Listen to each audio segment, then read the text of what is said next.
Тэнгэрийн сүнслэг өсөлтийн цаграг гэсэн агуулгын хүрээнд Бурхны үгийг хамтдаа эргцүүлэн тунгаая. Мод 1 жил өнгөрөхөд өсөлтийн цаграг нь нэгээр нэмэгддэг гэж ярьдаг. Модны өсөлтийн цаграгт тухайн модны жилийн турш туулсан зовлон, уй гашуу дэлгэрэнгүй тэмдэглэгдсэн байдаг гин. Тухайн жилд энэ мод ган гачигт нэрвэгдэжтэй. Эсвэл тэр жил хортон шавжинд их идэгдэжтэй.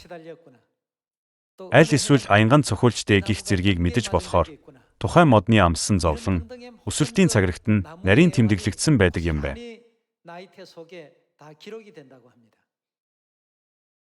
Та бүхэн модонд ийм уул мөр байдгийг анзаарч байсан уу? Энэ мод ган гачгийн улмаас их л зовсон байх нь гэж бодож байсан уу? Ер нь ихэнх хүн тэгж боддоггүй. Тэгвэл Бурхны хаанчлалд орохыг хүсдэг Сионы хүүхдүүдийн сүнслэг өсөлтийн цаграг хэрхэн бий болдог бол?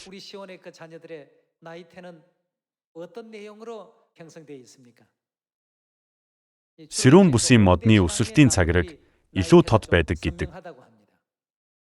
Уур амьсгалын өөрчлөлт багтаа халуун орны бүс нутагт бол модны өсөлтийн цаграг бүдэг төдийгүй. Бүр өсөлтийн цаграг огт байхгүй модч байдаг гин.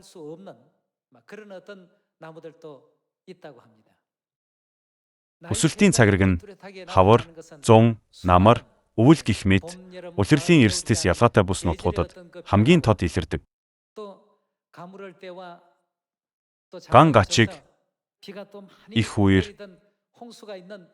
хортон шавжинд идэгдсэн, аянгад цохиулан шаналсан үегээд энэ бүх үйл явцыг өсөлтийн цаграгаас нь шинжиж болдог.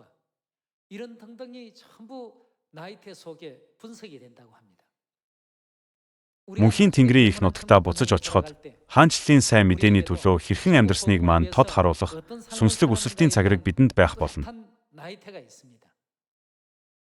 Бурхан болон Тэнгэр элч нар үүнийг шууд л мэднэ. Тэд үүнийг яаж мэдэх вэ? Бидний сүнслэг өсөлтийн цагргийг хараад л мэднэ. Христийн сайн мэдээний төлөө хэр их хөдөлмөрлөж зүтгэсэн бэ? Энэ бүхэн бидний сүнслэг өсөлтийн цаграгт тов тод бичигдэнэ. Бурхан модонд өсөлтийн цагргийг бүтээж туулсан жаргал зовлон, уй гашууг нь тэмдэглэдэг. Мод ярьж чадахгүй ч өсөлтийн цаграгаараа бүхнийг хэлдэг. Тэгвэл бид Тэнгэрийн сүнслэг өсөлтийн цаграгаа хэрхэн бий болгох вэ? Бид нэг сүнсийг ч болов аврах гэсэн хичээнгүй зүрх сэтгэлээр Бурханы хүслийг дагах ёстой биш үү? Учир нь ийм сэтгэлийн хандлагч мөн тэмдэглэгдэнэ. Бурхан бидний зүрх сэтгэлийг цээж дотрыг шалгадаг гэсэн байдаг байхаа. Бид Бурханы өмнө худал хэлж чадахгүй. Модны өсөлтийн цагргийг нь харахад л тухайн мод хизээ түмэрт өртөж зовсныг, хизээ ган гачгаар зовсныг, хизээ тэсгэм хүйтэнд өртснийг нь тодорхойлж болно. Эдгээрийг мод өөрөө хэлэхгүй ч өсөлтийн цагргийг нь харвал аяндаа мэдэгдэнэ. Үүн шиг бид Бурханд "Бурхан минь, би ингэж амьдарсан, би тэгж амьдарсан" гэж хэлэх шаардлагагүй. Учир нь Бурхан бидний сүнслэг өсөлтийн цагргийг хараад л нэвт шувт мэднэ.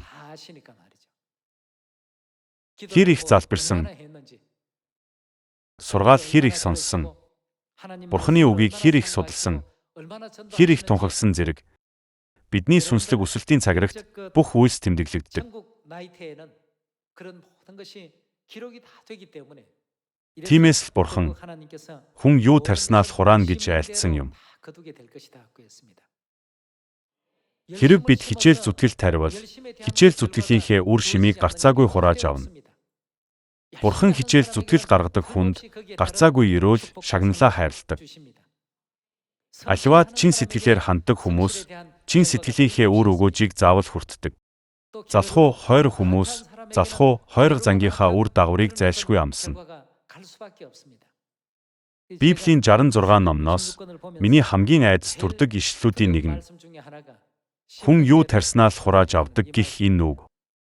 Энэ үгийг бодох бүртээ би өнөөдөр ямар нэг буруу зүйл тарьчихаагүй байгаа гэж зүрхшээдэг. Өнөөдөр би заавал зөв зүйл тарих ёстой юмсан гэж боддог. Ийм л өдөр хоног бидний сүнслэг өсөлтийн цагиргийг зурж байдаг юм. Тиймээс та бүхний гэртээч бай, сүмдээч бай, сайн мэдээний тэргуун игнэнч бай.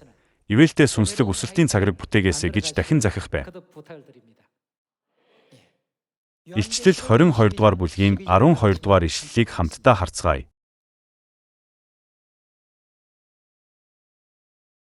Харагтун би удахгүй ирнэ. Хүн бүрд үйлцнийхэн дагуу яан гэж байна. Үйлцнийхэн дагуу буцаан төлөх шагнал минь надтай хамт байгаа. Гэр бүлүүдээ бидний Тэнгэрийн оронд авах шагнал мөнхөд байна.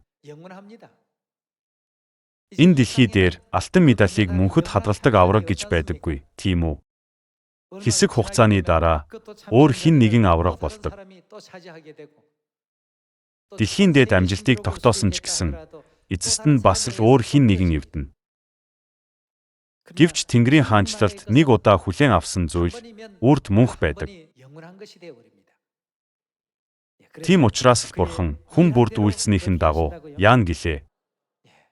Бидний хүн нэг бүрийн юу хийснийг Бурхан яаж мэдэх вэ? Өнөөг хүртэл оршин буй моддоос хамгийн урт настай нь Америкт 5,000 жилийн настай мод байдаг гин. Модны жил бүр амссан баяр баясгалан, уй гашуу, өвдөлт, шаналл бүгд түүний 5,000 цагирагт нь шингэсэн байдаг.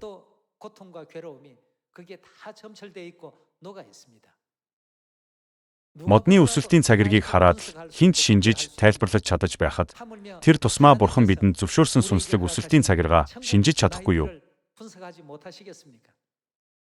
Иймд бид Тэнгэрийн оронд буцаж очихдоо гэрэл цацруулсан сүнслэг өсөлтийн цагирагтай байвал сайхан биш үү? Галат 6 дугаар бүлгийн 7 дугаар ишлэлийг харцгаая.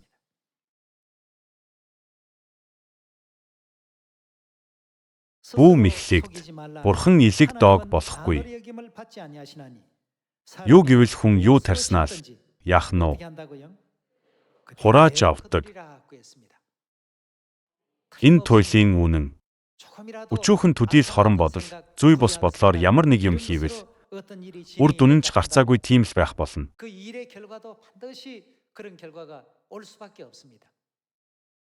Муу зүйл тарьсан бол хизээч сайн зүйл хураахгүй. Шош тарьсан газарт шош ургадаг, улаан бурцаг тарьсан газарт улаан бурцаг ургадаг. Хүн юу тарьснаа л хурааж авдаг. Энэ үнэхээр л үнэн үг. Та бүхэн сайн мэдээ тунхаглахтаач ямар сэтгэлээр хандсан бэ гэдгээс хамаарч үр дүн нь өөр байдаг. Бүгд адилхан харагдавч аль нь зовлон дунд бий болсон цагираг болохыг Бурхан хараад л мэднэ. Бид нэг удаа залбирах тухайд үнэхээр шаналсан зүрх сэтгэлээ Бурханы өмнө уудлах залбирал ба зүгээр л дадал зуршлаар хийсэн залбирал асар их ялгаатай. Итгэлээр бус, харин бусад хүмүүс залбирч байгаа болохоор итгэгч хүний хувьд би ч бас залбирая гэж бусдыг даган дуурайсан залбирал гээд бүгд бидний сүнслэг өсөлтийн цагирагт сийлэгддэг.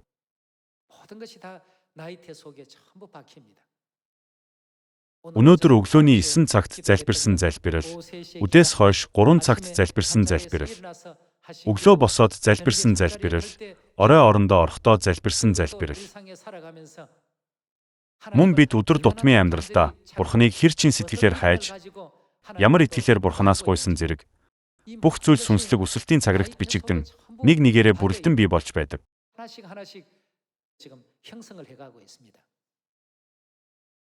Тиймээс бид хурамч сэтгэл, зөвхт бус бодол, дул уургүй сэтгэлээ үндсээр нь авч хаях ёстой. Номлогчийн үгс 12 дугаар бүлэгт Бурханы тушаалыг дагахтун. Энэ нь хүн бүхэнд хамаарна гэж бичсэн. Ийм л байхад эцэст нь Бурхан бидний өрөөлийг Тэнгэрийн оронд од мэд мөнхөд гэрэлтүүлэх болно гэсэн байдаг.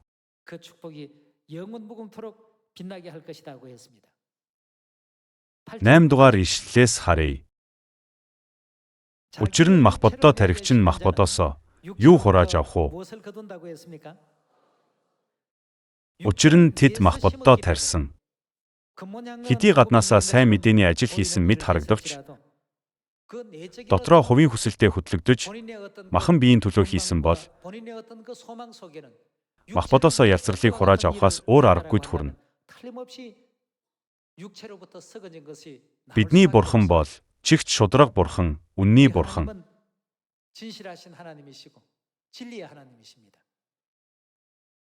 Учир нь мах боддоо тархич нь мах бодоосоо ялцралыг хурааж авна. Харин сүнсэнд тархич нь сүнснээс мөнх амийг хурааж авна.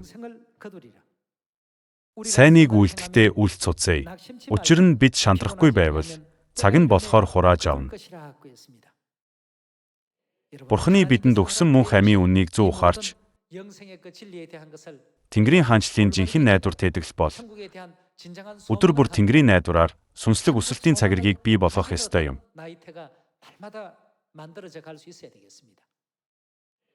Бид сайн мэдээний ажил хийхдээ итгэмжтэй сэтгэлээр хандаж сайн мэдээнд хүсэл тэмүүлэлтэд оролцдог байх хэрэгтэй. Бурханыг хүндэтгэх цагт зөвхөн мөргөлийн цаг гээд идэвхгүй суух ёсгүй.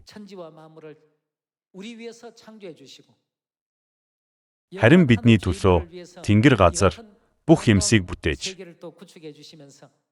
нүгэлтэн биднийг мөнхийн Тэнгэрийн хаанчлалд буцааж аваачихын тулд энэ үзэсгэлэнт ертөнцийг бүтээж загалмай дээр цусаа урсган өөрийн биеийг хайрлалгүй өгсөн ач ивэлийг нь санан мөргөлөө бүрч ариун итгэл сүсэгтэйгээр сахих ёстой юм. Иймээс л гитлэл 20 дугаар бүлэгт амралтын өдрийг санаж хэрхэн сах гэсэн бэ? Зөвхөн үүрэг төдийхнөөр эсвэл суудал бөглөхийн тулд гүйхэн итгэлээр сүмд ирэх ёсгүй. Харин бид мөргөлийг ариунаар Бурханд өргөгчийн сэтгэлийн талархлаа шингээж мөргөл тэмдэглэх ёстой. Тухайн хүний сэтгэлийн байдал хүртэл бүгд тэмдэглэгддэг. Энэ нь модны өсөлтийн цагираг. Бурхан байгальд модны өсөлтийн цагиргийг бүтээсэн шиг бидний сүнслэг өсөлтийн цагирагт ч мөн цаг, хорон мөч бүрд бүх зүйл сийлэгдэн үлддэг. Уур амьсгал нь бараг өөрчлөгддөггүй халуун орны модонд өсөлтийн цагираг тод үүсдэггүй гэдэг. Учир нь тэдэнд ямар ч бэрхшээл өөрчлөлт байдаггүй тул үүсэхгүй. Тиймээс та бүхний сүнслэг өсөлтийн цагираг ямар ч өөрчлөлт байхгүй, нэгэн хэвийн байх ёсгүй. Бид сайн мэдээг маш идэвхтэй тунхаглах үед заримдаа бэрхшээлтэй тулгарч, заримдаа гадуурхагдаж, заримдаа хавчлагад өртөж, заримдаа тэдгээрийн дунд Бурханы өгөх ивэлтэй үр жимстэй таардаг. Энэхүү байнга хувсан өөрчлөгдөх үйл явцад бидний сүнслэг өсөлтийн цагираг ивэлтэйгээр бий болж байдаг. Тийм ч учраас Бурхан өөрийн хүүхдүүдэд Тэнгэрт очин очлоо, үхэл хүртэл үнэнч бай гэдэг. Цаг хугацаа дэндүү богнохын тулд үхэл хүртэл үнэнч байгач үзэсгэлэнтэй цагираг үүсэхгүй байж мэдэх учраас бүр ч их хүсэл тэмүүлэлтэй бай гэж захидаг юм. Тэгсэн цагт л биднийг мөнхийн Тэнгэрийн их нутагтаа буцаж очиход Бурхан бид бүхний толгой дээр үеийн үед гялалцах титэм зүүж өгнө гэж айлтсан. Илчлэл 2 дугаар бүлгийн 10 дугаар ишлэлийг хамтдаа харцгаая.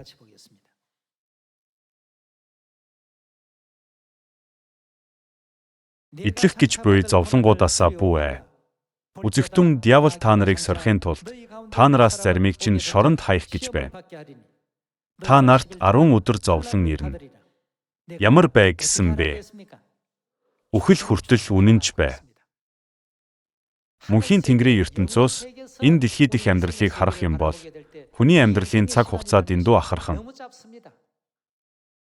Хэрэв бид энэ цаг хугацааг ая тухтай, аюулгүй, амар амгалан, сэтгэл тайван өнгөрүүлбэл бидний сүнслэг өсөлтийн цагираг бүдэг бадаг, хэлбэр муутай байх юм. Бүр цагираг огт үсэхгүй байж ч мэднэ.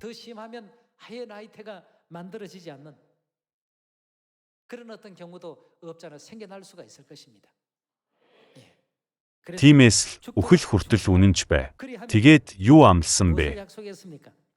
Би чамд амийн титэм өгнө. Библиэд бичигдсэн энэ бүх ерөөл шагнал бол баталгаатай. Энэ нь гарцаагүй биелж, бичигдсэн ёсороо хэрэгжих болно. Матай 25 дугаар бүлгийн зүгнэлт сүйт залуу ирэхгүй удсанд түүнийг угтахаар гарсан 10 охид бууд нойрмоглон унтсан. Тэр үед Иесус хэнийг ухаалаг хүн гэж хэлсэн бэ? Тосоо ихээр нөөцлсөн хүн нь ухаалаг гэж хэлсэн. Бусад нь тос нөөцлж бэлдээгүй. Зүгээр л сүйт залуу ирэхийг хүлээж байв. Тэгтэл сүйт залуу ирсэн. Гэвч тэрээр ялгүй хоцорч ирэв. Сүйт залуу тэдний бодож байснаас арай хожуу ирсэн тул тос нь дуусаж байв.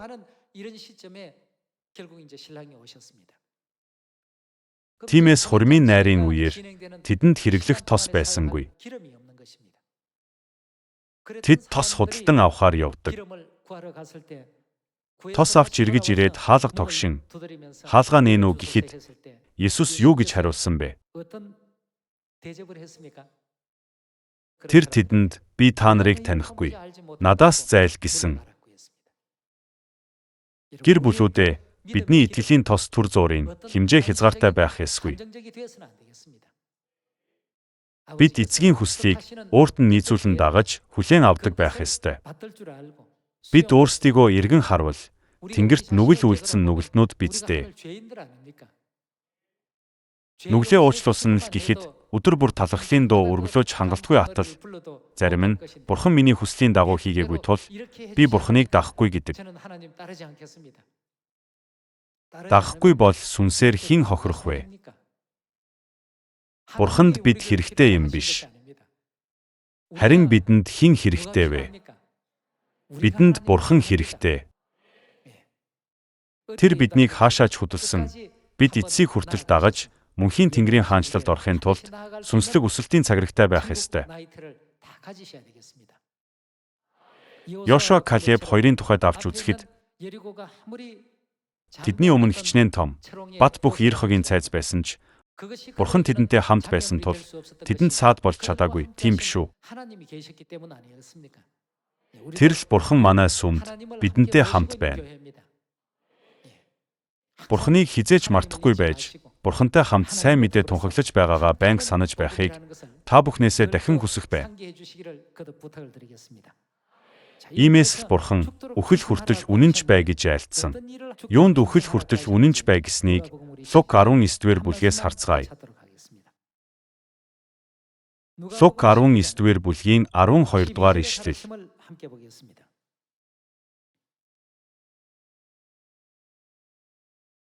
Тэрээр нэгэн сурвалжид хүн хаанчлалыг хүлээн аваад буцаж ирэхээр алс холын орныг зоржээ.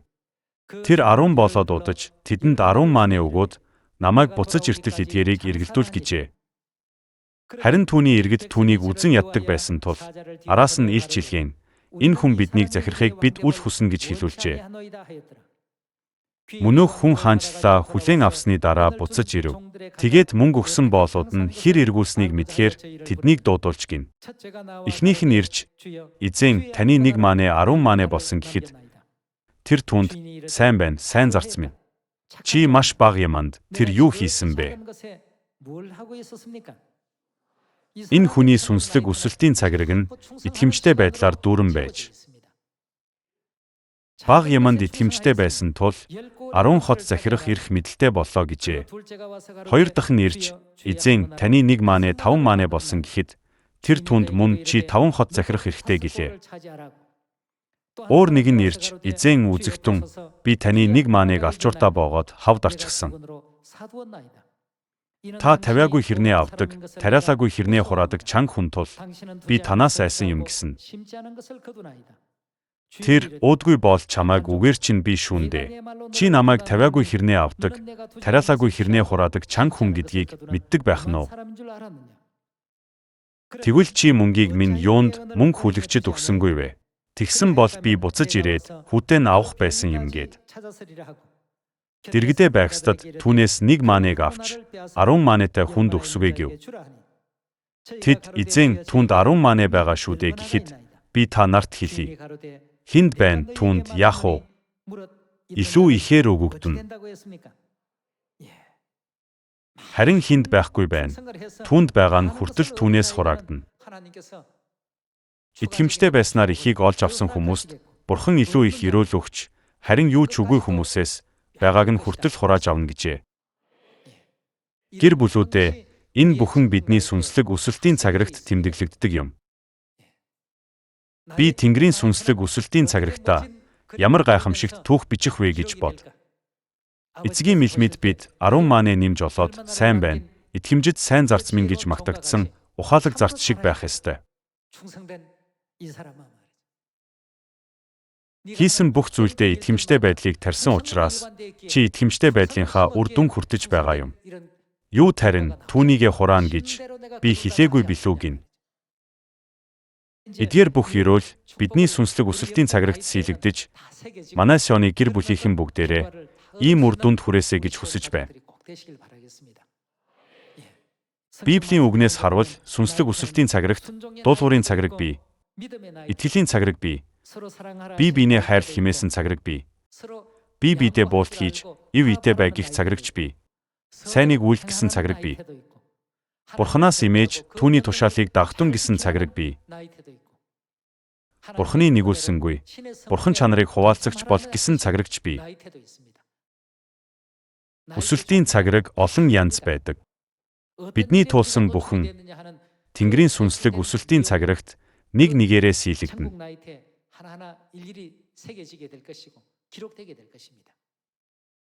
Бурхан тэр бүх цагиргийг харгалзан үзээд там руу явахыг нь там руу илгээж, Тэнгэрийн хаанчлалд орохыг нь Тэнгэрийн хаанчлалд оруулна гэж айлтсан. Илчлэл 20 дугаар бүлгийг нээцгээе. 20 дугаар бүлгийн 11-р ишлэл.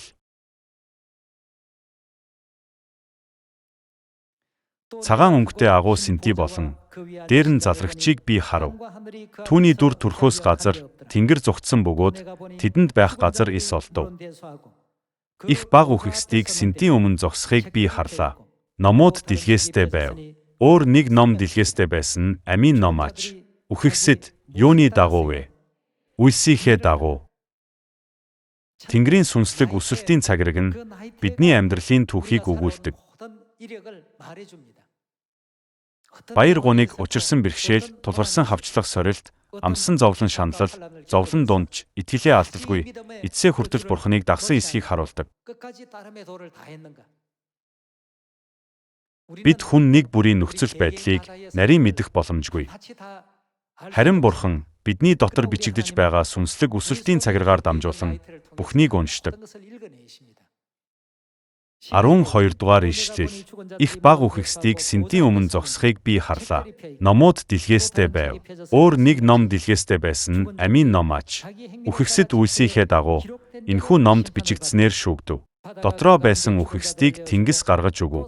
Үхэл ба үхэгсдийн орон өөрсдийн доторх үхэгсдийг гаргаж өгөв. Тэдний нэг бүр нь юуныхаа дагуу шүүгдэх нь үү? Үлсийнхээ дагуу шүүгдэв. Өөрийнх нь бодсон бодол, өөрийнх нь итгэл үнэмшил, үйлс үйлдэлэр нь шүүн. Энэ бүхэн хийсэн нэг үйлдэл, хэлсэн нэг үг бүр сүнслэг өсөлтийн цагираг болдог. Энэ нь бидний хизээч буцааж болшгүй тэмдэглэл болдог юм. Тэдний нэг бүр нь үйлсийнхээ дагуу шүүгдэв. 14-р ишлэл. Тэгээд үхэл ба үхэгсдийн орон галт нуурт хаягдлаа. Энэ бол 2 дахь үхэл буюу галт нуур болоо. Мөн амийн номд нэр нь бичигдсэн олдоогүй бүхэн галт нуурт хаягдав. Илч Иохны илчлэлтэд номд бичигдсэний дагуу хүн бүр үйлсийнхээ дагуу шүүгдэнэ гэж байдаг.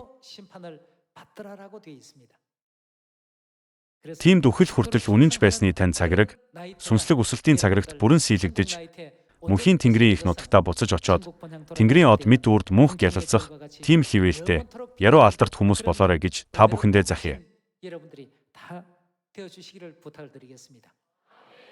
Эцгийг ирэх өдрийг хүртэл бид хүн төрөлхтнийг аврах ажилд бие сэтгэлээ зориулах ёстой.